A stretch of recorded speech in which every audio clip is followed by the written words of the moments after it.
Masechet Shabbat, Daf Kuflamet Tet, deuxième ligne. Tanya, Rabbi Yossi ben Elisha Omer, Imraïta dor shetzarot rabot baot alav, tse uvdok bedayane Israël. Shekol puranut sheba'a laolam, lo ba'a ela bishvil dayane Israël. Cette baraïta nous révèle quelque chose de terrible. Rabbi Yossi ben Elisha nous dit que si nous voyons qu'il y a des malheurs qui se multiplient au sein du peuple juif, eh bien, va vérifier la qualité des juges d'Israël.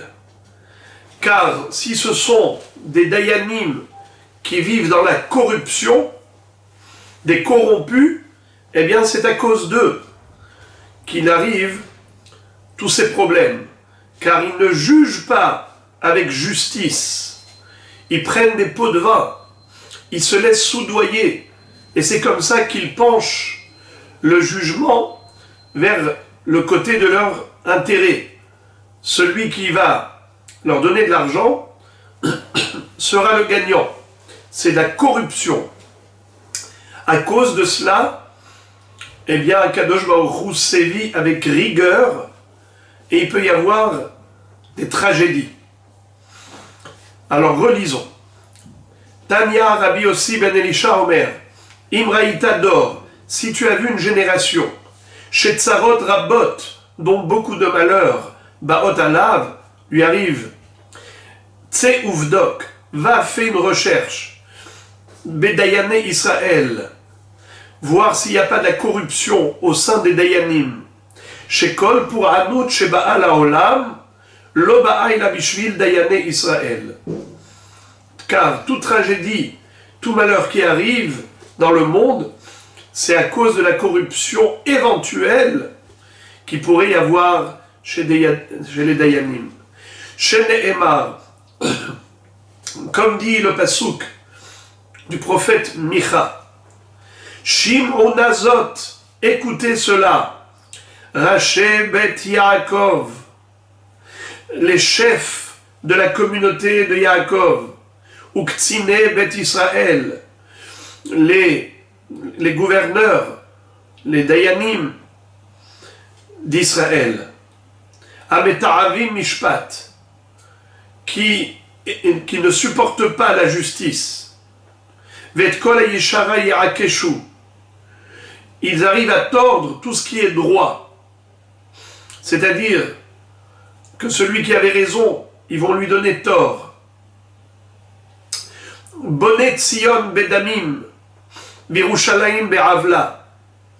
Ils construisent leur maison à Jérusalem, à Tzion, mais avec le sang de leurs victimes, avec l'intérêt lucratif qu'ils ont gagné de manière malhonnête en faisant de l'injustice par rapport au pot de vin qu'ils ont touché. Racheha Beshohad Ishpotu, leur chef juge par rapport au soudoiement, c'est-à-dire l'argent qu'ils ont reçu comme intérêt pour juger, des jugements à tort. Vekohaneha bimhir yoru, et les Kohanim qui sont censés enseigner la Torah, eh bien, c'était des psak halakha qu'ils donnaient en fonction du paiement qu'ils recevaient. Unvi eha bekesef iksomu, et les pseudo-prophètes, les voyants, soi-disant qui allaient leur dire le futur et leur prédire l'avenir, en contrepartie de toutes sortes de règlements d'argent. Ve'al Hashem isha'enu, et tout ça il le faisait en s'appuyant sur Akadosh Baruch Hu. La suite de ce pasouk, vous ne l'avez pas sous les yeux. Les morts, Halo Hashem bekirbenu, lotavo alenu ra'a. Akadosh Baruch Hu est parmi nous. On a le Beth Amikdash, donc on ne risque aucun malheur, aucune sanction. La Gemara dit, Reshaim hayu, ela shetalu bithonam bemi she'amar ve'haya olam. C'était des corrompus, des Reshaim, mais ils se sont accrochés à Kadosh Baruch Hu, c'est-à-dire ils avaient confiance en Hachem pour dire qu'aucun mal ne leur arriverait, puisque Dieu réside parmi eux dans le Beth Amikdash. D'ailleurs, il y a un autre pasouk où Kadosh Baruch Hu va dire quoi? Le Beth Amikdash, c'est une maison de bandits. Vous allez faire toutes vos bêtises et après ça, vous appuyez sur le Beth Amikdash. Donc en fait, ma maison, le Beth Amikdash, c'est devenu une maison de voyous, puisque vous appuyez là-dessus pour faire le mal que vous faites. C'est en ayant confiance en moi, justement, que vous allez faire du mal, alors je vais détruire cette maison. Voilà malheureusement Horban Beth Amikdash. C'est la suite même de la Gemara. Les fikach mevi alehem akadosh baruch hu shalosh pour anouyot. C'est pour cela que Baruch Hu a envoyé 3 sanctions. Keneged shalosh averot shebeyadam. Par rapport à ces 3 fautes. C'était quoi les 3 fautes? Rashea beshohad ishpotu. Les dayanim corrompus. Kohaneha bimhir yoru. Les kohanim qui enseignaient la halakha en contrepartie de l'argent, et les voyants qui allaient, soi-disant, indiquer à l'un et à l'autre le chemin à suivre ou ce qui va se passer dans l'avenir, également en échange d'argent. Alors, qu'est-ce qu'il va dire? Eh bien, Sheneemar, lachem biglalchem, justement à cause de vous, il va y avoir 3 malheurs. Tzion, Sadeh de Haresh, Tzion sera labouré comme un champ, Virushalayim, Riyin, Tihye, Yerushalayim sera transformé en ruine, en Riyin, Veharabait, les Bamot Yahar, et le mont du temple sera transformé en forêt. Ça veut dire qu'il n'y aura plus de fréquentation, il va y avoir là-bas des arbres qui vont pousser, des herbes. Ça, c'est donc l'annonce du Horban Beth Amikdash. Parce que justement, ils se sont appuyés sur la résidence divine pour se permettre tout et n'importe quoi. Et la Gemara de continuer, plutôt la Baraïta. Ve'en hakadosh baruch hu mashre shechinato al Israël ad sheichlu shoftim ve'shotrim ra'im mi Israël. Et Hakadosh baruch hu ne reviendra régner parmi Israël qu'une fois que tous ces gens négatifs disparaîtront. C'est-à-dire des juges et huissiers de justice corrompus. Shoftim veshoterim. Sheneemar. La Gemara le déduit d'un passouk de Ishaïa Navi. Ve'ashiva yadi alayich ve'etzrof kabor sigair ve'asira Kol bedilaïr. Ve'ashiva shoftaïr kevarishona, ve'yohatzaïr kevatechila. Et la suite du passouk, vous ne l'avez pas. Aharechen ikarelach iratzedek kiryan emana. C'est-à-dire, Akadosh Baruch Hu va dire au Ham Israël, Ve'ashiva yadi alayir. Je vais à nouveau te frapper de ma main pour faire disparaître les poshim, les rechaim, ve'etzrof kabor sigair. Qu'est-ce que ça veut dire? Borit, c'est du savon. Qu'est borit, comme du savon. Quand on lave au savon, alors on obtient quoi? On obtient quelque chose de bar, de pur. Zaka ou bara. Baraka hama. Barour, la racine de bar, c'est barour. Neki chapaim ou bar levav. Tout ce qui est pureté, ça s'appelle bar, bara. Alors, kevorit, pour ça que le savon s'appelle borit. Ve'etzrof, kabor sigair. Je vais purifier toutes tes impuretés. Sigaïr, sigim bakesef, c'est quand on mélange dans l'argent des métaux qui ne sont pas de l'argent. Et on vend le tout, soi-disant comme l'argent massif au prix de l'argent. Alors il faut purifier pour retirer ce mauvais métal. Etzrov kabor sigaïr.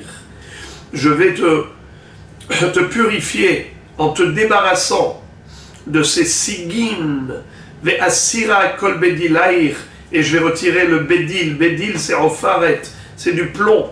Bédil, oferet, ce sont aussi des métaux qui se mélangent à l'or ou à l'argent. Pareil, on les retire, on fait fondre le tout pour retirer les mauvais métaux. Et à ce moment-là, lorsque j'aurai fait disparaître les faux juges, les huissiers corrompus, à ce moment-là, je rétablirai parmi toi les vrais shoftim, ve'ashiva shoftair kevarishona ve'yoratzair kebatehila. À ce moment-là, je vais renouveler les bons dayanim, les bons shoftim, comme jadis. C'est pour ça qu'on dit hashiva shofetenu kevarishona ve'yoratzenu kebatehila ve'aser mimenu yagon va'anaha. Parce que il est melech ohev tzedaka au mishpat. Donc à ce moment-là, il reviendra résider parmi nous. Comme il est écrit, Aharechen ikarelach ira tzedek kirya ne'emana. Donc c'est ce que dit la Braïta.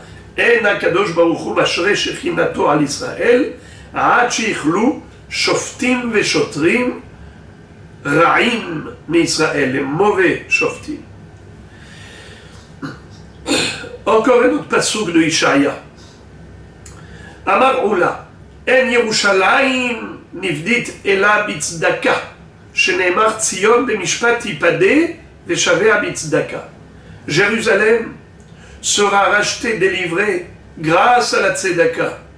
Comme il est dit, Tzion sera racheté grâce à la justice, au rétablissement des institutions, des instances de justice juste. Les Shavea Bitzdaka, ils reviendront à Tzion grâce à la Tzedaka. Puisqu'on nous a enseigné que les malheurs peuvent arriver à cause de l'existence de gens négatifs au sein du peuple juif, eh bien la Gemara continue dans le même ordre d'idées. Amar Rav Papa, I batle yehire, batle amgouche. Si les orgueilleux du peuple juif vont disparaître, eh bien, on n'aura plus de gens qui nous incitent à faire Avodah Zara, à faire des Averot, et qui nous rendent comme des gens mal aimés par Dieu. Comme ça, Rashi explique. Ibatle yehire. Si, quatrième ligne de Rashi en haut, Israël amitia harim biblorit ou bemalbouche yehirut keparashim alalou. Si on n'a plus d'orgueilleux, ces gens-là qui avaient des coiffures spéciales et des vêtements spéciaux comme des cavaliers qui voulaient se mettre en relief et faire preuve d'orgueil, eh bien si eux disparaissent, batle amgouché. Rachidi, ibatlu mesitim ou medihim amasniim otanu. Il n'y aura plus de gens qui nous incitent à faire des averot. Ibatle dayane, batle gazir paté. S'il n'y a plus de juges corrompus, eh bien, il n'y aura plus aussi de méchants qui viennent faire du mal aux Juifs. Rashi, Batle Dayane, Rechaim mi-Israël, Shematin et Adin, des Rechaim d'Israël qui font pencher le jugement de manière injuste. Alors, Batle Me'am Israël, Gazir Paté, Noxé Chotré Ovde Koravim. Il n'y aura plus de goïm qui nous font du mal. Et d'où on l'apprend? S'il n'y a plus d'orgueilleux, il n'y aura plus de amgouché, d'instigateur vers le mauvais chemin, d'irtiv, ve'etzrof, kabor sigair, ve'asira kol bedilair. Alors là, la Gemara emploie les mêmes termes du passou qu'on avait vu précédemment, mais cette fois-ci, elle lui donne une autre connotation. Etzrof kabor sigair ve'asira kol bedilair. Sigair, cette fois-ci, c'est dans le sens de isge, dans le sens de gaava. Que erez balevanon isge. Sigair. Alors s'il n'y a plus d'orgueilleux, à ce moment-là, asira kol bedilair. Il n'y aura plus ceux qui sont mavdil entre nous et Dieu, c'est-à-dire les instigateurs qui sont là à nous inciter à faire du mal et qui nous séparent de Dieu. Deuxième enseignement, c'était quoi? Ibatle dayane, batle gazir pate. S'il n'y a plus de dayanim corrompus, il n'y aura plus non plus de goïm rechaim qui viennent nous faire du mal. De quel passouk on l'apprend? C'est un passouk de Tsefania qui dit comme ça: et si Rachem mishpatair pina oiver. Si Akadosh Baruch Hu t'aide à te débarrasser des mauvais jugements à cause des mauvais juges, alors pina oiver, ton ennemi aussi partira. Encore un enseignement à propos des chefs, des dirigeants de la communauté juive qui ne sont pas du tout dignes de ce poste, puisque ils penchent toujours vers l'injustice. Amar Rabbi Malay, Mishum Rabbi Elazar bar Bi Shimon, Maï dirtiv, Shavar Hashem mater reshaim shevet moshlim, Shavar Hashem mater reshaim, Elu adayanim shenaasu makel lechazanehem. shevet moshlim, Elu talmidei chachamim, shebemishpechot adayanim. C'est-à-dire, là encore, on retrouve que on a des dayanim qui cherchent du travail pour leur shamash, leur chazan, mais tout est pour l'argent.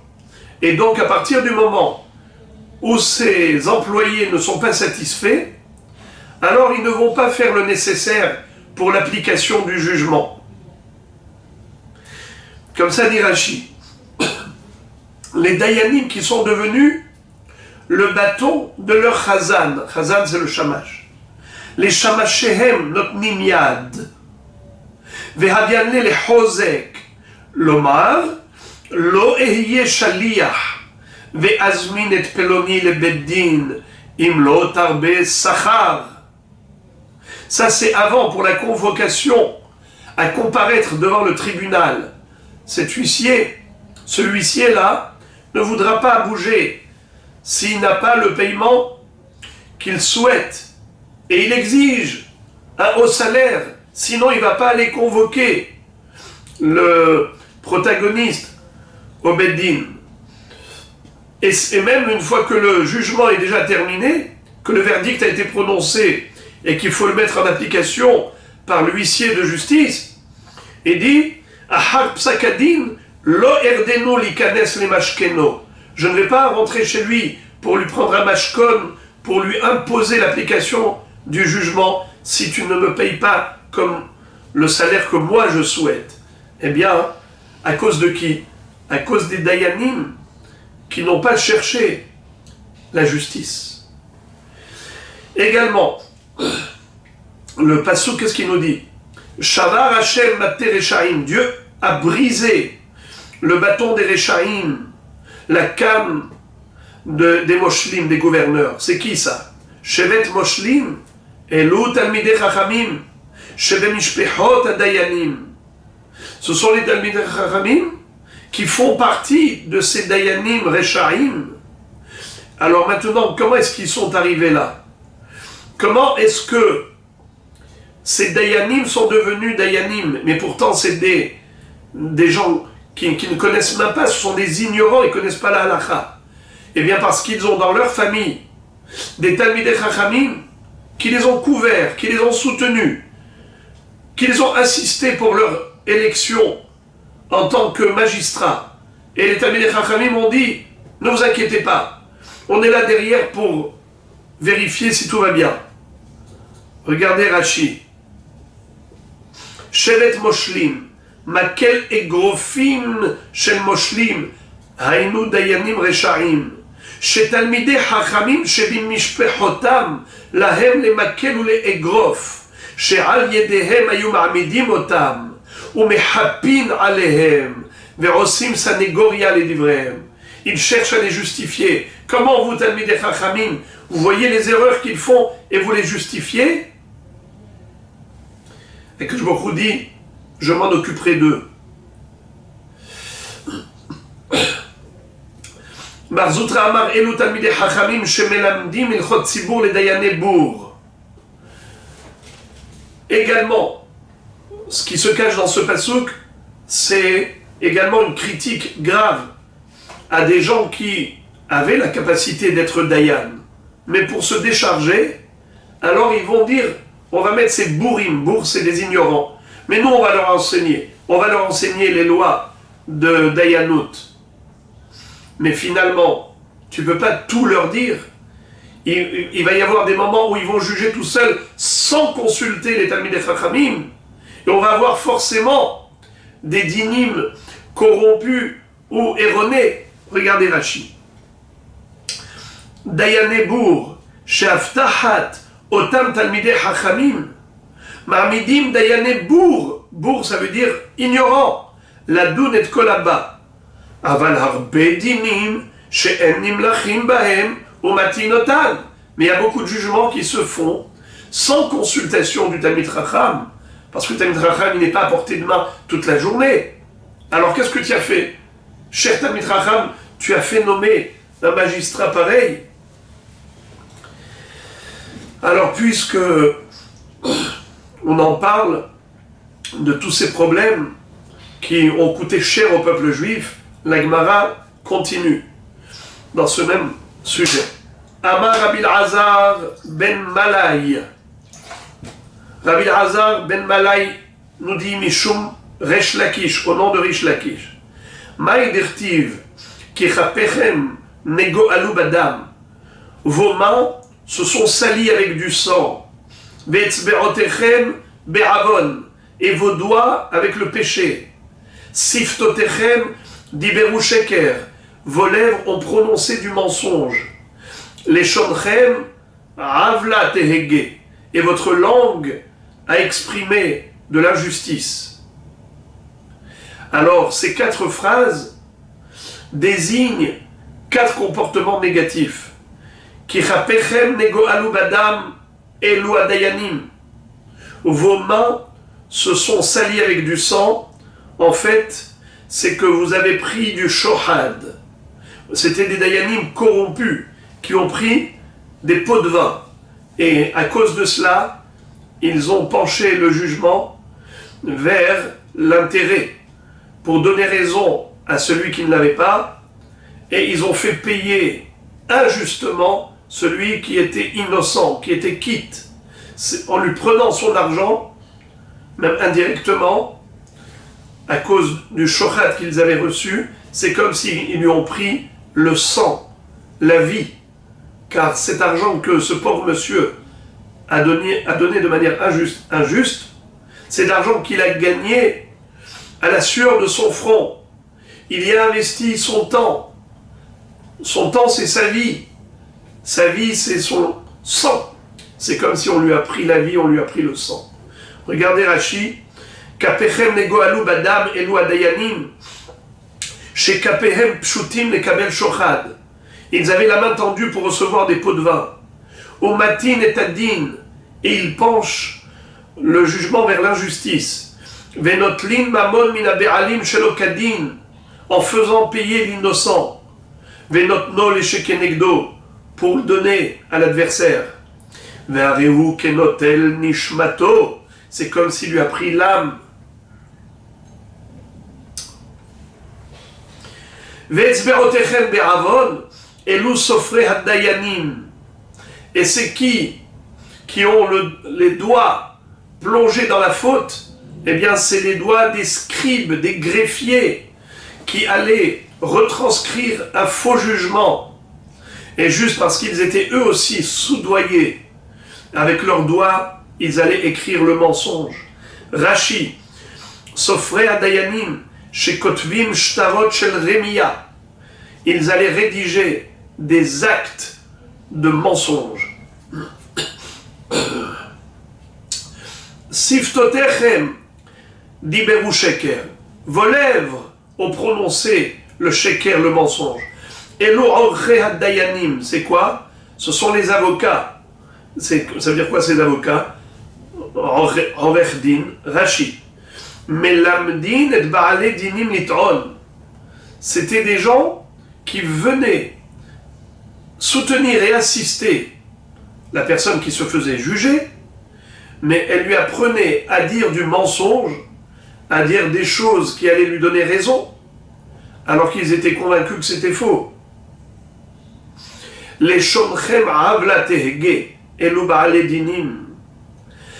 Et vous, les protagonistes, vous les adversaires, vous êtes aussi entraînés dans le mensonge. Vous dites des choses fausses. Vous êtes convaincus que c'est faux et vous le dites. Baale dinim, eux-mêmes disent du sheker. Eh bien, les shomchem avla tehege, votre langue prononce de l'injustice et du mensonge.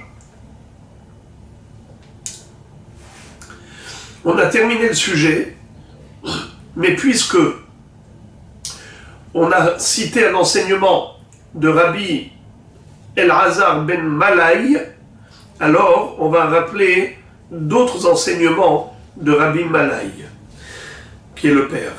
Ve'amar Rabbi Malaï, mishum Rabbi Yitzhak migdela'a, miyom shepiresh Yosef me'ehav, lo ta'am ta'am yain, dirtiv ul kod kod, nezir ehav.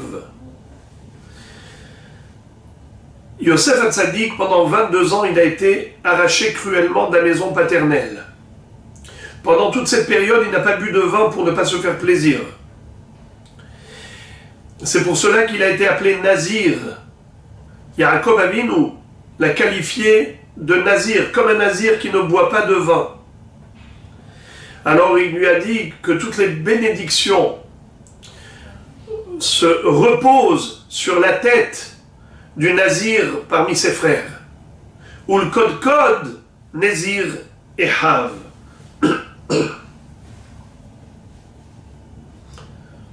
Rabbi Yossi bar Chanina amar afhen lo ta'amu ta'am yain. Rabbi Yossi bar Chanina dit que même les frères de Yosef n'ont pas goûté le vin jusqu'à présent. Dirti vaishtu vaishkeru imo miklal de'adai dana lo. Au moment où Yosef s'était déguisé, il s'est fait passer pour le premier ministre, mais il n'était pas leur frère, soi-disant. Il ne parlait qu'égyptien. Alors il les a invités au repas, au festin qu'il avait organisé. On connaît toute l'histoire. Eh bien, il est écrit dans le Passouk que lors de ce repas, ils ont tous bu du vin. Lui et eux.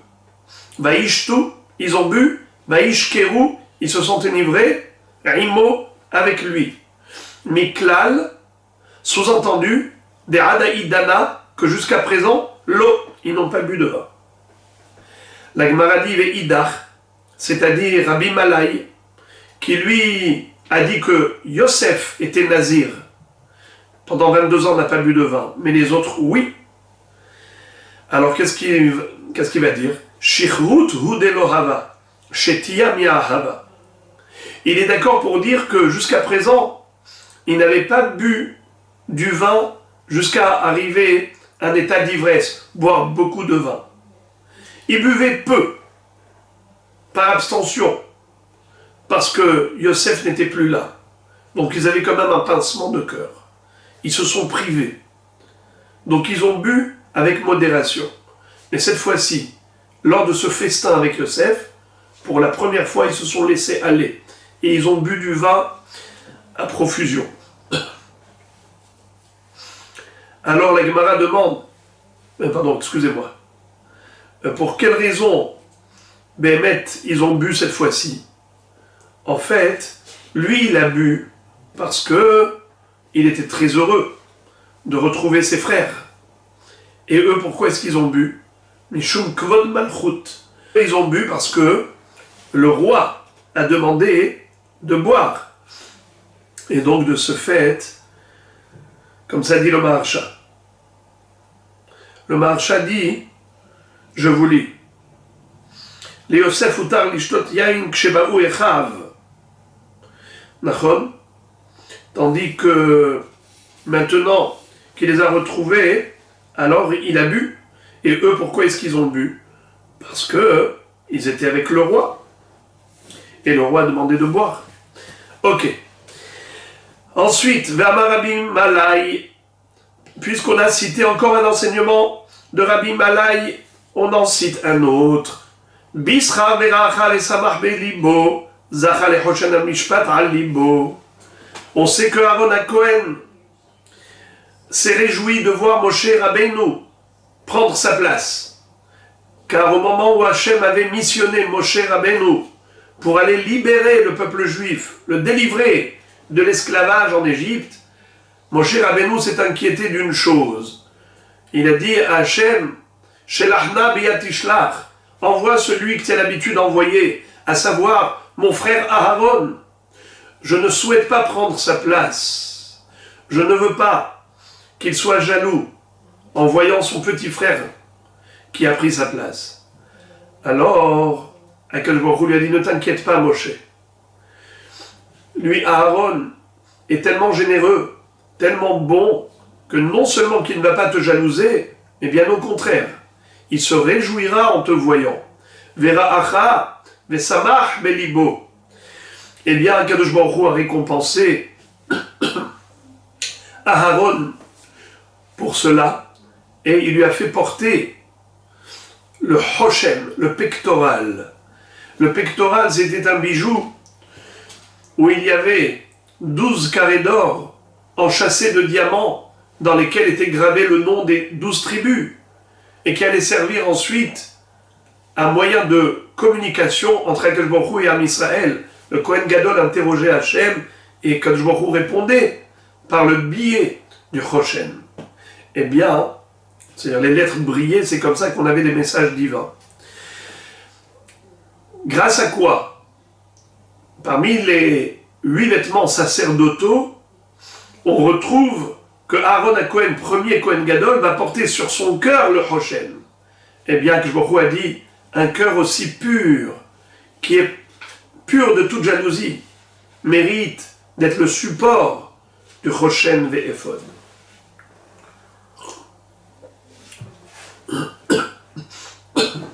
Et maintenant, la Gemara va revenir au sujet principal, à savoir le Inyan de Kila. Vous vous rappelez? Quel est le din d'un lit baldaka? Le lit baldaka, on avait dit que c'était assourd pendant Shabbat de l'étendre sur le cadre du lit, puisque en mettant ce toit en toile, ce voile, eh bien ça s'appelle faire un ohel beshabbat. Même si c'est un ohel haraï, c'est assour miderabanan. Un ohel keva, c'est assour minatora, c'est la mlacha de bonnet. Mais si c'est haraï, c'est provisoire, c'est tout de même assour miderabanan, même s'il n'y a pas de issour Torah.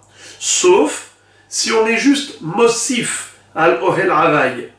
Par exemple, si on avait déjà ce rouleau de bâche, de voile, qui était déjà posé sur le lit, sur le cadre, et il y avait des sangles, des fils, il suffisait de tirer, alors à ce moment-là, il n'y avait pas de problème. Alors maintenant,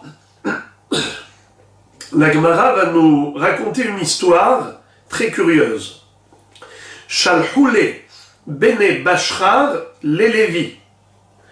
Les habitants de la ville de Bashrar, qui était une ville en Chutz La'aretz, ont envoyé un courrier à un grand hacham de la génération qui s'appelait Lévi.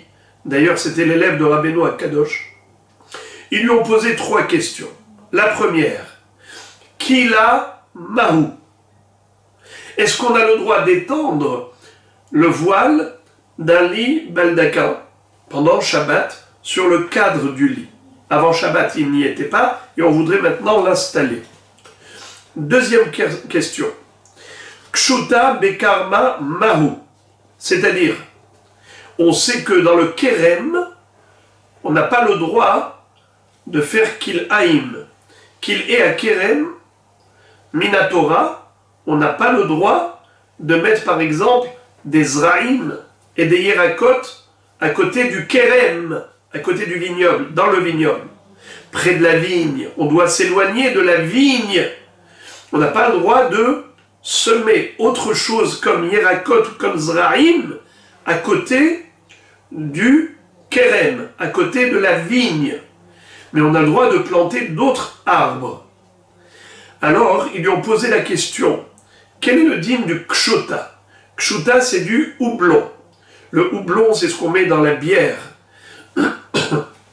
Ça pousse sur des petits buissons épineux. Alors, est-ce que ça a un statut de Yerek ou un statut de Ilan? Si c'est Yerek, donc c'est assourd de planter à côté de la vigne. Si c'est un Ilan, donc c'est permis. Alors ils lui ont posé la question. Troisième question. Met Beyom Tov Mahu. Quel est le din d'un mort, quelqu'un qui est décédé pendant Yom Tov? Est-ce qu'on a le droit de s'occuper de son enterrement? Demander à un goy de le faire. Adé Azil, Nachnafche. L'émissaire, porteur de la missive, où il y avait ces 3 questions des habitants de Bashrar, le temps qu'il arrive chez Lévi, dans les conditions de voyage de l'époque, eh bien Lévi est décédé. Ils arrivent donc avec ces questions, mais Lévi n'est plus là. Amar Shemuel le Rav Menashia. I hakimat shelach lehu. Shmuel a dit à Rav Menashia, si tu es hacham, ça veut dire tu connais les réponses à ces questions, eh bien réponds-leur à la place de Lévi. Shalach lehu, il leur a envoyé les réponses suivantes. Premièrement, Kila, le voile sur le lit baldaquin. Hazarnu al kol tzide Kila, velo matzinu la tzad heter. On a cherché, on a fait tout le tour de la question par rapport à Kila. Kol tzide Kila, ça veut dire on a examiné toutes les facettes de la question de Kila et on n'a pas trouvé tzad heter. On n'a trouvé aucune autorisation. Donc il leur a interdit complètement la Kila Shabbat. La Gemara demande Velishlach leu kederami bar Yechezkel. Mais pourquoi est-ce qu'il ne leur a pas dit qu'il y a quand même un cas où c'est permis? C'est que si on avait des fils attachés à ce voile, on a le droit de tirer les fils, de tirer les sangles et d'étendre cette Kila. Pourquoi il ne leur a pas dit le cas où c'est permis? Réponse. Les filles chez Enan Benetora, car les habitants de Bashrar étaient des gens ignorants. Ce n'étaient pas des Benetora. Et donc eux, si tu leur dis qu'il y a un cas qui est permis, au fil du temps, ils vont tous se permettre. Il y en a un qui va commencer en tirant les fils du rouleau du voile, et après l'autre, il va dire « Mais moi je l'ai vu, pendant Shabbat, il a étendu le voile. » Eh bien, chez le voisin, ils vont carrément prendre une toile, un voile pendant Shabbat, et ils vont étendre et faire un ohel pendant Shabbat. Donc, chez des gens qui ne sont pas capables de comprendre avec subtilité les nuances, les différences entre ce cas et ce cas, eh bien, il faut tout leur interdire pour pas qu'ils ne se permettent le tout. Deuxième question. Kshota bekarma, irbouva. Il leur a dit, le houblon, c'est assourd de le semer proche de la vigne, c'est irbouv. Irbouv, ça veut dire, c'est un mélange. C'est la traduction du mot kil'ayim, le mélange interdit. Alors la Gemara s'étonne pourquoi il leur a interdit. Velishlach lehu kede Rabbi Tarfon. Il aurait dû leur permettre, comme Rabbi Tarfon, d'Etania, comme nous retrouvons dans une baraïta. Kishot, le houblon. Rabbi Tarfon omer en kil'ayim bekerem. Rabbi Tarfon dit que ce n'est pas kil'ayim, parce que c'est considéré comme ilan. Hachamim omrim kil'ayim bekerem. Hachamim disent que c'est comme plutôt un yerek, alors c'est assour, kil'ayim bekerem. Et on a une règle. Vekaimalan, kol hamekel ba'aretz, alacha kemoto bechutz ha'aretz. Tout celui qui est tolérant, alors même si en Eretz Israël, on ne tient pas compte de son opinion, c'est seulement en Eretz Israël, car qu'il est à Kerem, en Eretz Israël, c'est Minatora. Alors quand il s'agit d'un Safek de Oraïta, la Humra. Dans le doute, on s'abstient, parce que c'est un issour de la Torah. Tandis que, en Chutz La'aretz, le Kil est à Kerem, l'interdiction de Kil Haïm du Kerem, c'est que Midera Banan, puisque c'est une mitzvah Hateluya Ba'aretz. Tout ce qui est agricole, Minatora, c'est uniquement en Eretz Israël, mitzvot Hateluyot Ba'aretz. Malgré tout, Hachamim ont interdit en Chutz La'aretz juste Kil et Hakerem, parce que c'est plus hamour que Kil Haïm classique. La preuve, c'est qu'il faut même brûler les Kil et Hakerem. S'il y a eu un mélange dans la vigne, on doit même brûler le produit agricole.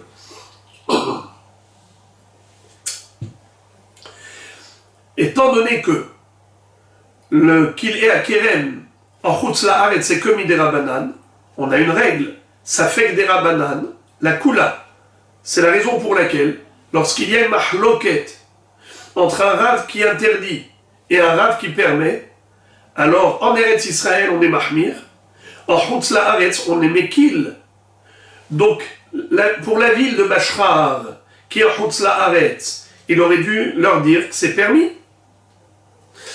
Mais Kaimalan kol hamekel ba'aretz, halacha kemoto bechutz la'aretz.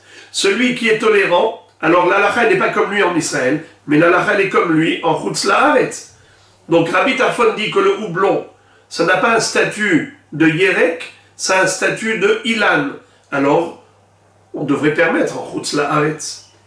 La même réponse. Les filles chez Enan, Bene Torah, car ce n'étaient pas des Bene Torah, et ils ne sont pas capables de distinguer entre ce cas et ce cas, on est obligé de leur interdire à titre de barrière de sécurité.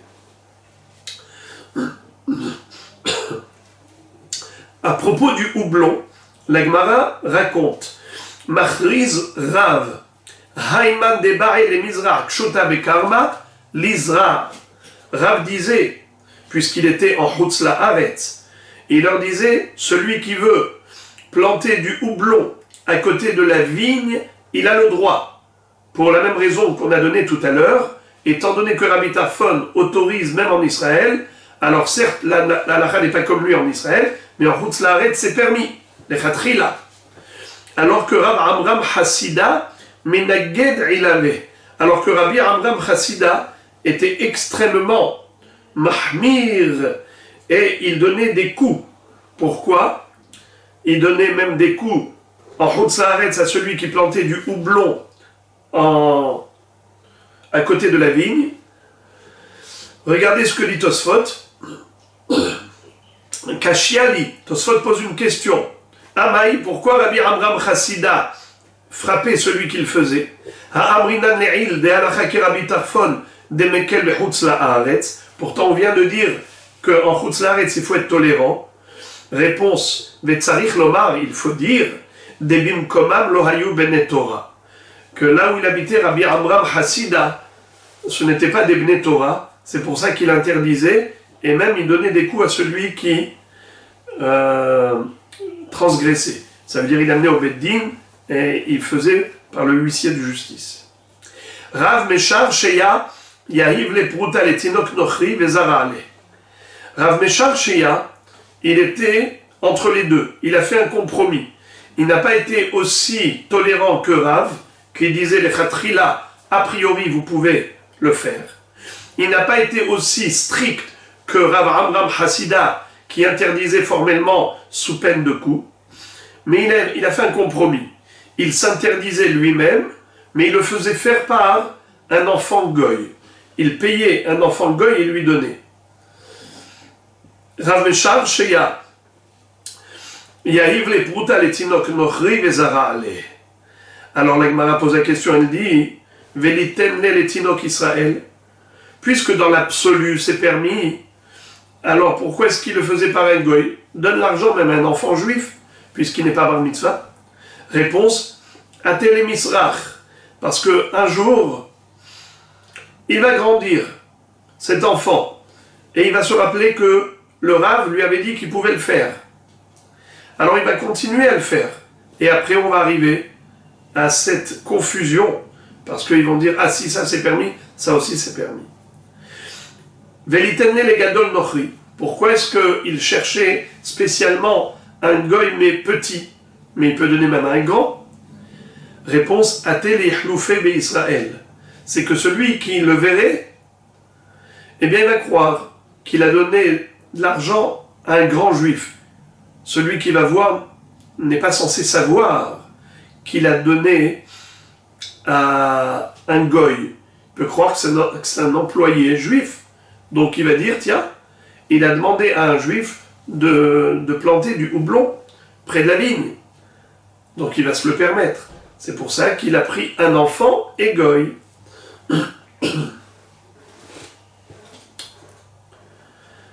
Mais en réalité, comme on vient de le dire, dans l'absolu, il n'avait pas besoin de tout cela. C'était une humra en réalité. Quelle était la troisième question d'Ebne Bashrar? C'était de savoir comment traiter quelqu'un qui est décédé pendant Yom Tov. Alors écoutez ce qu'il va leur dire. Rav Menachia. Met, Shalach Lehu, Met, Lo It'askubo, Lo Yehudaim, Velo Aramaim, Lo B'Yom Tov Rishon, Velo B'Yom Tov Sheni. Il leur a dit, on ne doit pas toucher aux morts, c'est-à-dire l'enterrer, ni Yom Tov Rishon, ni Yom Tov Sheni, ni par des juifs, ni même par des goïms. La Gemara s'étonne beaucoup. Et ni Vea Amar Rabbi Yehuda, Bar Shilat Amar Rabbi Assi, Uvda Hava, Bebe Kenishta de Maon, Beyom Tov Asamuch le Shabbat. Pourtant, Rabbi Yehuda raconte une histoire, Rabbi Yehuda Bar Shilat, pardon, raconte une histoire. Il a dit, au nom de Ravassi, qu'il y avait un jour quelqu'un qui est décédé dans la synagogue de Bekenishta, dans la synagogue de la ville de Maron. C'était Yom Tov à Samour les Shabbat. C'était un Yom Tov proche du Shabbat. Mais je ne me souviens plus, est-ce que c'était avant Shabbat ou après Shabbat? Velo yadana im ilefaneha, im ileachareha. C'est-à-dire, est-ce que Yom Tov est tombé vendredi ou Yom Tov est tombé dimanche? Vers tous les kameh de Rabbi Yochanan, on a posé la question à Rabbi Yochanan. Vers Marléou It'askuber Amamin. Et il a dit que les goïms s'occupent de lui. Que les goïms s'occupent de lui. Donc on voit bien que c'est permis par rapport à des goïms. Ça veut dire, ok, les juifs ne vont pas l'enterrer, mais les goïms le peuvent. Entre parenthèses, Rachid dit, quel est l'intérêt de préciser que Yom Tov était juste avant Shabbat ou juste après Shabbat. Quel est l'intérêt de préciser cela? Regardez le premier rachis de la page. Velo yadana imi lefaneha, im hal Yom Tov be'erev Shabbat, umet bo bayom, umipene she lo yuchlu להתעסק בו למחר, התירו לקוברו על ידי הממים, אם לאחריה ועומד בשבת, ומפני שנשתהה כבר והיה מסריח התירו. Ça veut dire, il a dit, je ne sais pas pour quelle raison il avait permis Rabbi Yochanan. Est-ce que c'était un mort de Yom Tov du vendredi, mais comme on savait pertinemment que après Yom Tov il va y avoir Shabbat, donc ça fera 2 jours où il va rester dans cette putréfaction, donc ça deviendra insupportable, donc c'est pour ça qu'il a permis de le faire pendant Yom Tov par des goyim, ou bien est-ce que c'était un mort du Shabbat, et Yom Tov c'était après Shabbat, dimanche, et donc ça faisait déjà 24 heures que ce mort attendait, et donc ça commençait à sentir mauvais, et donc il a autorisé par le biais des goyim. Et on a un autre enseignement de Rava. Ve'amar Rava, met biyom tov rishon, it'asku bo hamamin. Rava dit carrément, même si c'est pas Yom Tov à côté de Shabbat, un mort pendant Yom Tov rishon, le premier jour du Yom Tov dans la diaspora, qui est un Yom Tov minatora, eh bien on sollicite des goyim pour l'enterrer. Biyom Tov sheni, it'asku bo Israël. Et s'il s'agit de Yom Tov Sheni, alors même des Juifs ont le droit de l'enterrer. Car Minatora, ce n'est pas Yom Tov. C'est juste un minhag de respecter, d'observer Yom Tov Sheni en Chutz La'aretz. Mais s'il y a un mort et il y a la dignité humaine qui est remise en cause, alors Hachamim ont dit qu'on a le droit. Ils l'ont considéré comme un jour de Hol pour l'enterrement.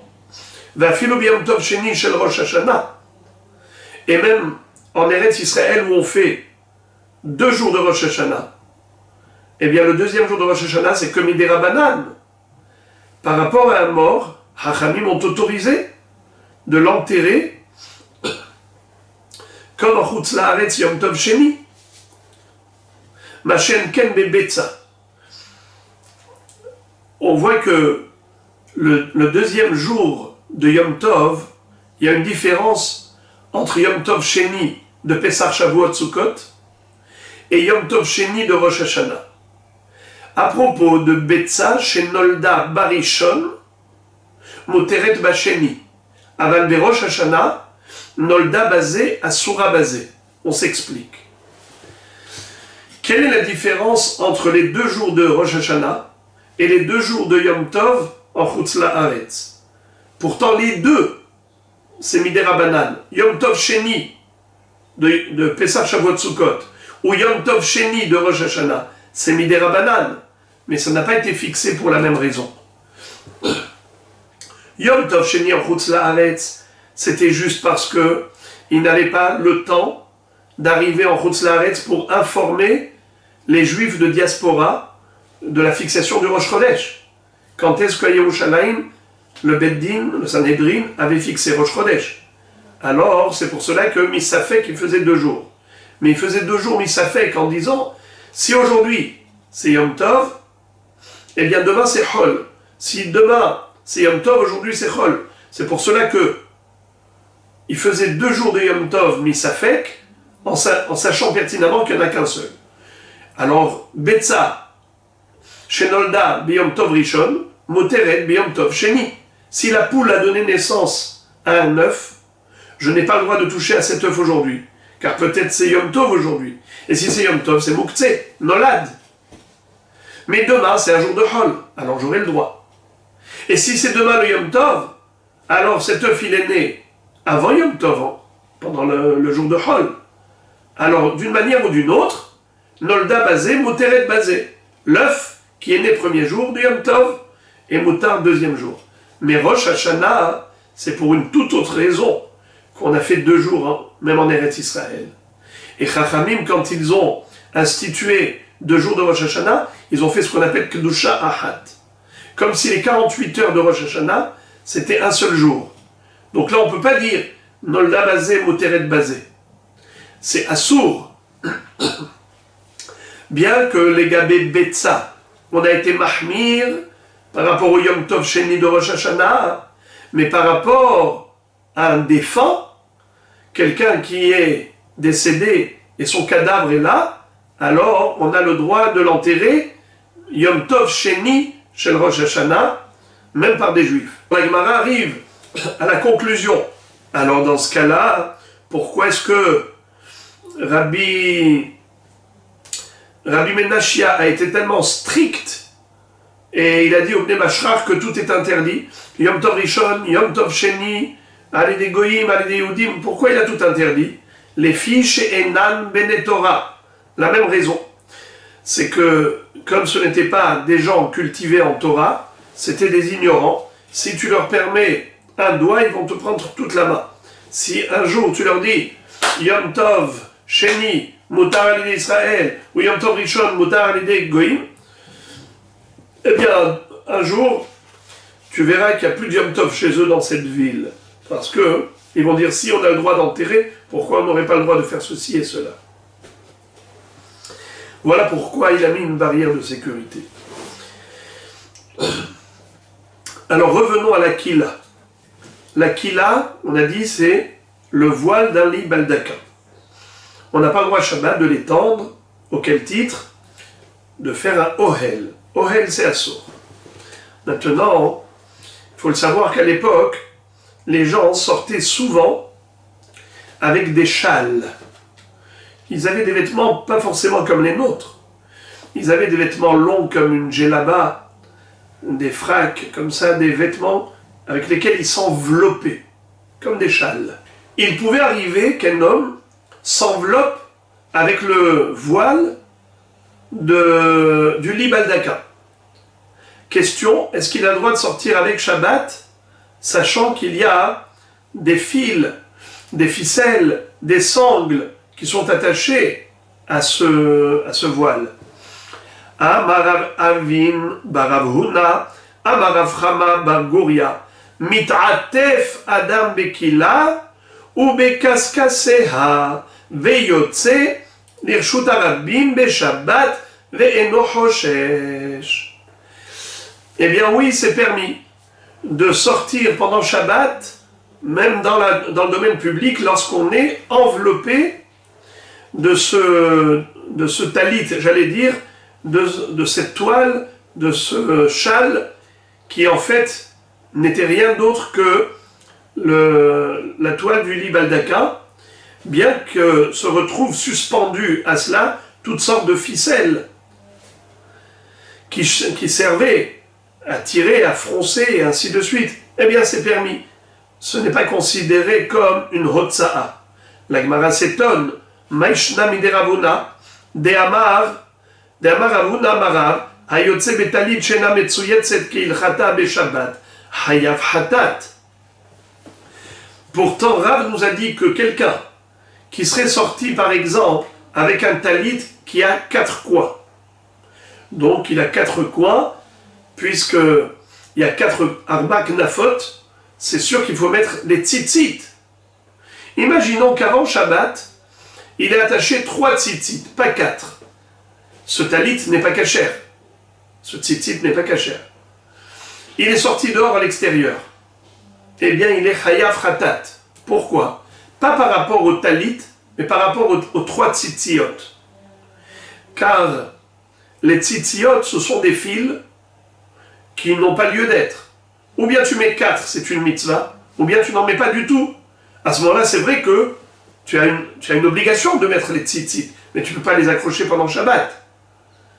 Maintenant, si tu es sorti avec dehors, avec un talit, où il n'y a pas du tout de tzitzit, alors ok, tu as un problème déjà par rapport à la mitzvah de tzitzit, mais tu n'as rien transporté, car le talit lui-même, c'est un vêtement, c'est un châle. Mais si tu n'as mis que 3 sur 4 tzitzit, alors là tu es en infraction beaucoup plus grave, car tu transportes des fils pendant Shabbat. Étant donné que ces 3 tzitziot ne constituent pas la mitzvah de tzitzit, alors c'est juste des ficelles qui sont suspendues, que tu transportes pendant Shabbat. Hayav Hatat. Cet homme, il a commis une infraction Minatora. Comment ça se fait que tu as autorisé de sortir avec la kila avec laquelle tu t'es enveloppé? Aïe, aïe, aïe, aïe, aïe. La Gemara dit il y a une différence entre les ficelles, les sangles et les lacets qui sont accrochés à la kila et les tzitzit qui sont accrochés au talit. Pourquoi? Tzitzit, les gabé talit, hashive velo batle. Hane lo hashive ou batle. Qu'est-ce que ça veut dire? Les fils de tzitzit ont une importance. C'est avec eux, c'est avec ces fils qu'on fait la mitzvah. Donc ils ne sont pas annexés au talit. Ils ont une importance à part entière. C'est comme si tu transportais les fils. C'est pour cela que Hayav Hatat. Tandis que les sangles de la toile qui sert de tente pour le lit baldaka, ça c'est déjà différent. Là, c'est batel, puisque ce n'est pas important par rapport au voile lui-même. Ce qui est essentiel, ce qui est principal, c'est la toile elle-même. Les fils sont considérés comme batel, comme non importants. Et puisqu'ils ne sont pas considérés comme importants, alors c'est la raison pour laquelle on n'est pas considéré comme étant Hayav Hatat si on est sorti avec ce châle auquel étaient accrochés tous ces fils. Entre parenthèses, il y avait eu un grand débat par rapport au bouton de réserve. Le bouton de réserve qu'il y a à l'intérieur du costume. Est-ce que ce bouton de réserve est considéré comme un élément à part?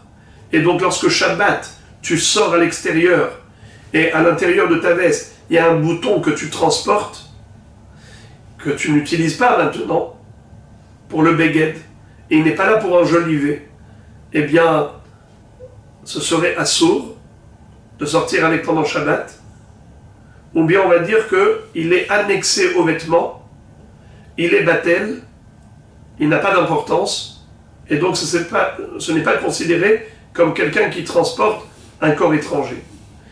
Eh bien, il y avait eu une grande discussion à ce propos.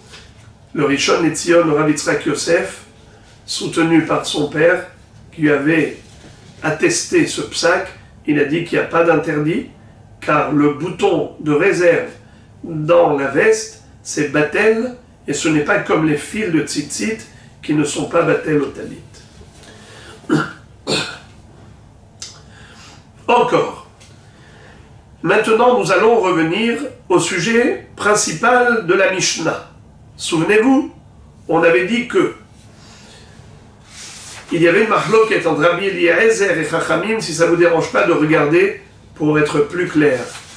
C'est dans le Daf Kuf Lamed Zayin à Amud Bet. Regardez la Mishnah au début du Perek. Rabbi Eliezer Omer, Tolin et Ameshameret beyom tov, venotnim la teluya beshabbat. Chachamim omrim, en tolin et ameshameret beyom tov, ve'en notnim la teluya beshabbat. Aval notnim la teluya beyom tov. Il y avait une mahloket fondamentale entre Rabbi Eliezer et Chachamim à propos de la meshameret, c'est-à-dire la passoire. C'était à l'époque un tissu que l'on mettait sur le rebord du tonneau, on recouvrait le tonneau avec, on prenait une bouteille de vin où il y avait de la lie de vin en dessous, on versait le tout dans le tonneau, et c'est comme ça que les shmarim, shimre hayayin, la lie de vin restait retenue par la passoire, et le vin allait couler dans le tonneau. C'est comme ça qu'on allait pouvoir trier, séparer, filtrer. Est-ce que c'est permis pendant Yom Tov? Eh bien, Rabbi Eliezer disait oui, Chachamim disait non. Est-ce que c'est permis pendant Shabbat? Même Rabbi Eliezer l'interdit. Et auquel titre? Il y avait deux choses qui étaient interdites. Interdit déjà d'étendre le tissu pendant Shabbat, puisque ça s'appelle faire une tente, et ensuite filtrer le vin, Chachamim interdisait. Alors maintenant, reprenons que l'avis des Chachamim, qui interdisent le tout. Ils interdisent d'étendre la passoire, le filtre, c'est-à-dire ce tissu, ce voile qui permettait de filtrer, et à plus forte raison qu'il est interdit de filtrer.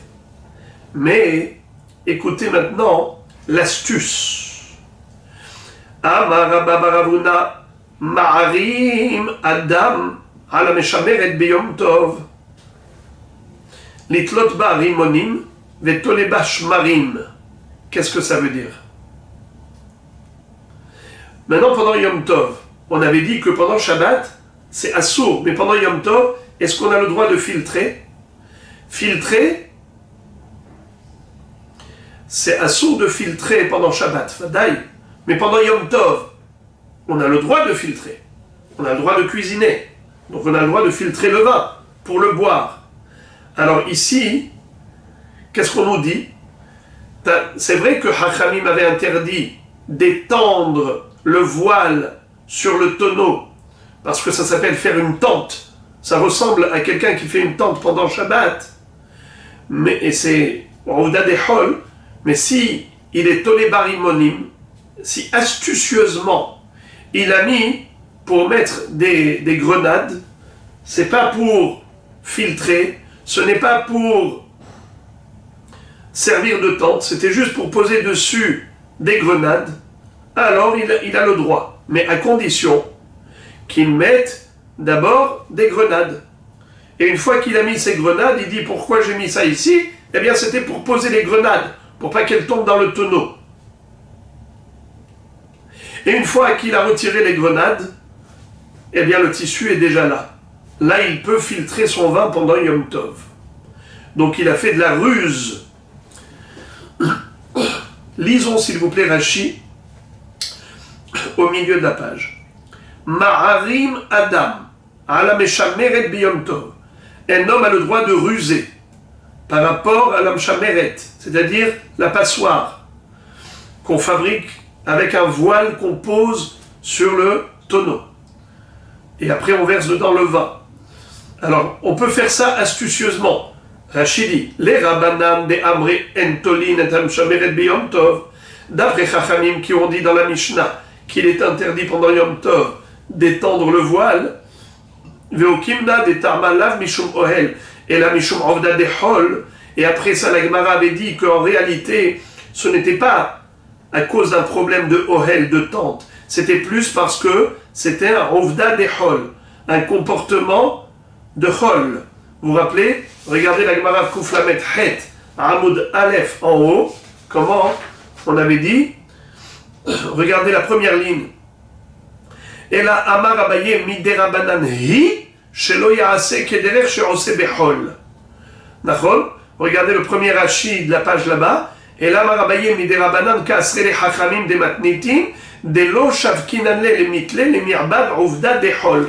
Parce que c'est un Ovdin de Hol. Quelqu'un qui pose une passoire sur un tonneau, il donne l'impression qu'il a envie maintenant de faire beaucoup de filtrage. C'est un Ovda de Hol. Alors, maintenant, s'il n'a pas fait ça dans ce sens, il a fait que pour poser les rimonim, alors ce n'est pas Ovda de Hol. Et après, une fois que c'est déjà posé là-bas, il en profite pour filtrer son vin, c'est permis. Mais à condition qu'il fasse les choses successivement. D'abord, il pose les grenades, et après ça, il retire les grenades et il passe son vin.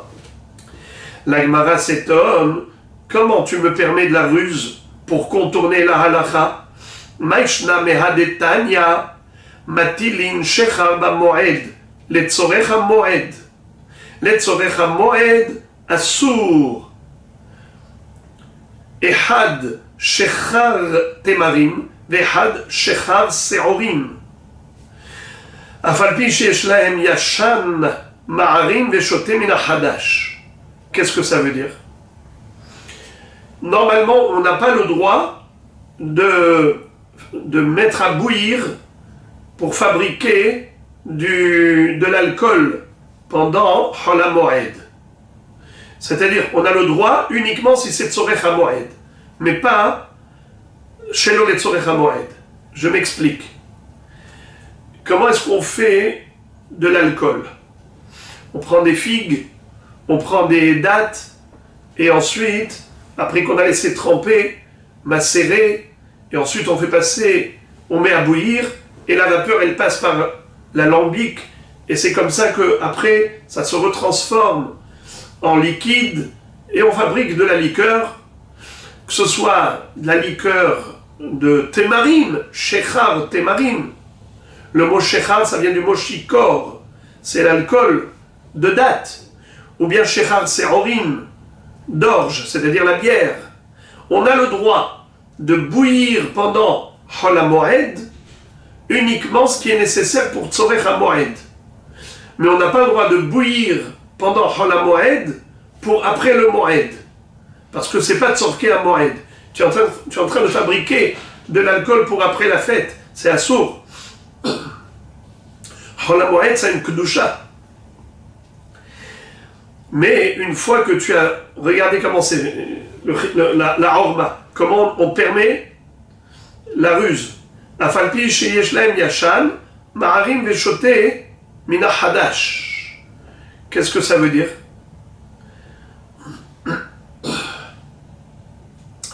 Bien qu'il ait, comment on appelle ça, de l'alcool d'avant la fête, il a le droit d'en faire. Il a le droit également de prendre, par exemple, des tmarim et tout ça, et il fabrique de l'alcool maintenant. Qu'est-ce que tu fabriques de l'alcool maintenant pour boire? Mais tu as encore de l'alcool chez toi dans ton tiroir. Réponse, on ne t'oblige pas à boire l'ancien, on te permet de boire le nouveau. Donc tu vois qu'on permet.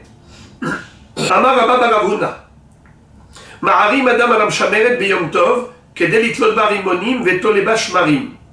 bien que Hachamim dans la Mishnah est interdit d'étendre le tissu, le voile, pour passer dedans le vin pour le filtrer, ils ont dit si tu l'as déjà étendu sur le tonneau avant Yom Tov, tu as le droit de filtrer ton vin pendant Yom Tov, mais tu n'as pas le droit de l'étendre, ce voile, cette passoire pendant Yom Tov.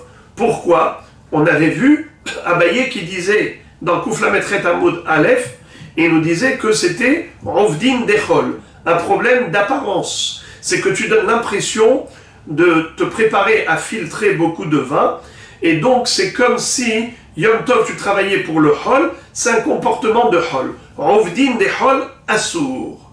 Ok.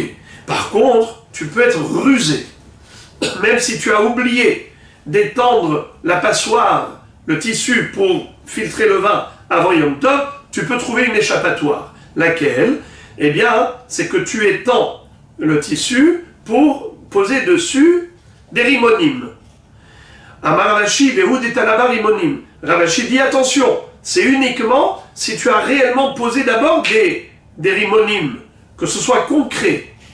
Et ensuite, quand tu as retiré les rimonim, tu vas maintenant filtrer ton vin pendant Yom Tov.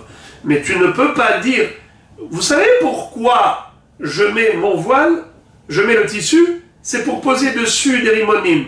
Tu ne peux pas le dire comme ça, et après tu vas filtrer avec du vin. Tu dois de filtrer le vin par la suite. Tu dois d'abord concrètement mettre les rimonim. Et une fois que tu t'es servi pour les rimonim, tu retires les rimonim et tu peux filtrer ton vin. Alors la Gemara pose la question, elle dit, mais pourquoi est-ce qu'on a besoin de mettre concrètement les grenades? Pourquoi est-ce qu'on ne se suffirait pas de la ruse verbale? Pourquoi est-ce qu'il faut une ruse concrète? C'est-à-dire, pourquoi ça ne suffit pas de dire, moi, pourquoi je mets le tissu ici? Pas pour filtrer le vin, c'est pour poser des grenades. Et une fois que je l'ai fait, c'était permis, maintenant je dis, je change d'avis, maintenant je voudrais filtrer. Pourquoi est-ce qu'on m'oblige à mettre les grenades? Maishna Meha, qu'est-ce que ça change de l'enseignement suivant? Des Tanya, où on nous enseigne, Matilin shechar b'moed letzorech hamoed, shelo letzorech hamoed asur. Et had shechar temarim, et had shechar seorim. On a le droit de fabriquer de l'alcool pendant Chol HaMoed, que ce soit de l'alcool de date ou de l'alcool à base d'orge, c'est-à-dire la bière. Et on a le droit d'être mevachel, matilin, c'est-à-dire on est mevachel, le shechar, moed, pendant Chol HaMoed, mais uniquement les tzorech HaMoed. Uniquement pour le besoin de la fête. Mais de bouillir aujourd'hui, fabriquer de l'alcool pour après la fête, c'est assourd pendant Chol HaMoed. Car Chol HaMoed, c'est une kedusha. Par contre, afalpi, sheish lahem yashan, ma'arim veshotem min hadash. Par contre, on ne t'oblige pas à liquider le stock d'alcool que tu avais avant la fête. Si par exemple tu avais des bouteilles d'alcool qui étaient là dans ton armoire, dans ton placard, alors malgré tout, tu as le droit de fabriquer pendant Chol HaMoed de l'alcool nouveau que tu vas boire pendant Chol HaMoed. Pourtant, on aurait pu te dire, va boire d'abord ce que tu as. Une fois que tu vas manquer, on te permettra de fabriquer un nouvel alcool. On ne te dit pas ça. On te dit, Ma'arim, tu as le droit de ruser et de boire du Hadash sans épuiser le stock du Yashan. Pourquoi on ne m'oblige pas? Pourtant, quelque part, c'est pas Tzorech HaMoed, car si c'était vraiment Tzorech HaMoed, tu peux boire l'ancienne bouteille. Réponse, Hatam lo muche hamilta. Hacham muche hamilta. Il y a une différence entre les deux cas. Ici, la ruse, pourquoi elle est permise? Parce qu'on ne voit pas, personne n'est au courant, personne ne sait que dans ton placard, tu as des bouteilles d'alcool. Alors on te voit fabriquer de l'alcool maintenant, et que tu vas boire immédiatement pendant Chol HaMoed, eh bien c'est permis. Personne ne sait que tu as rusé. Tandis qu'ici, la ruse, elle est trop frappante. Les gens, qu'est-ce qu'ils voient? Que pendant Yom Tov, tu as pris un tissu, tu l'as étendu sur le tonneau. Qu'est-ce que tu as dit? C'est pour mettre des grenades. Après, qu'est-ce que tu verses dedans? Du vin, et tu filtres ton vin. Alors, on voit, c'est une ruse qui est trop visible. Ça veut dire que pour les gens, tu as fait une ravéra claire et nette. C'est pour cela qu'il faut d'abord mettre la grenade, et ensuite, comme ça, on ne voit pas la ruse. Parce qu'ils ont vu que concrètement, tu as mis des grenades. Alors maintenant, la Gemara, puisqu'elle a touché à la notion de la ruse pour contourner la halakha, elle nous cite encore d'autres notions dans le même style, elle nous raconte une histoire. Amrou les Rabbanan et Rav Ashi. Les Chachamim ont raconté à Rav Ashi, Hazemar, voyez mon maître, voyez notre maître, Haït Tsurva et Rabbanan, ce jeune Talmid Chacham, Verav Huna, ben Rabbi Hayoun Sheme. Il s'appelle Rav Huna, fils de Rabbi Hayoun. Ve'amrela Rav Huna, Barbi Halvan Sheme. Certains disent qu'il s'appelait Rav Huna, fils de Rabbi Halvan. Des Shakal Bera de Touma. Il a pris une dent d'ail. De la gousse d'ail, il a pris une dent. Au Manach Bebarza de Dana. Ve'amar le'atznu'i kamechavina. Qu'est-ce que ça veut dire? Il avait un trou dans le tonneau de vin, et qu'est-ce qu'il a fait pour le boucher? Il y a mis là-bas la dent d'ail, et ça a servi de bouchon. Étant donné que réparer un kéli pendant Yom Tov ou pendant Shabbat, c'est assourd, et lui, qu'est-ce qu'il a fait? Eh bien, il a fait rentrer dedans de l'ail, et il a bouché, et qu'est-ce qu'il a dit? En fait, ma dent d'ail, je ne savais pas où la garder. J'ai trouvé un trou où la mettre, et donc c'est comme ça que j'ai pu conserver ma dent d'ail. Alors qu'en réalité, on a bien compris que sa kavana, c'est de boucher le kéli qui était troué.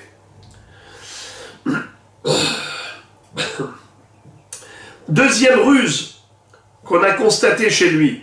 Ve'azil ve'naim be'mabara, ve'avar le'hargisa, ve'saïr pere, ve'amar, anna les minam kamechavena.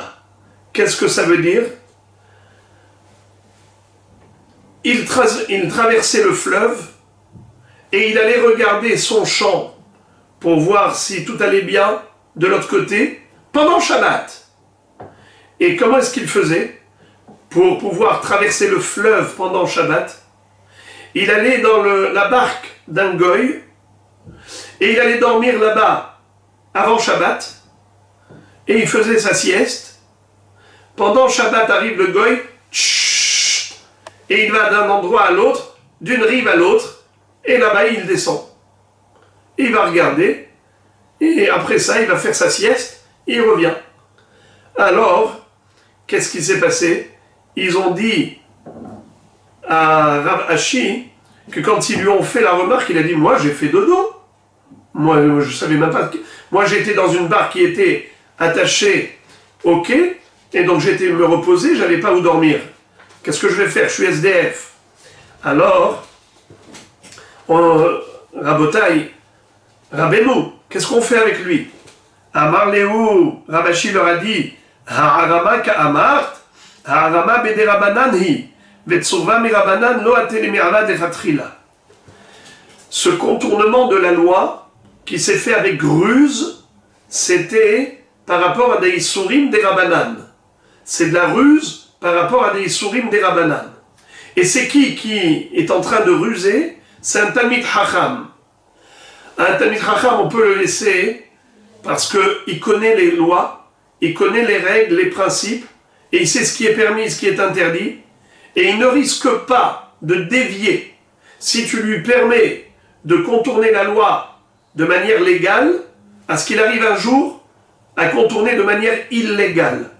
Par exemple, les habitants de Bachrar, on leur avait interdit cela.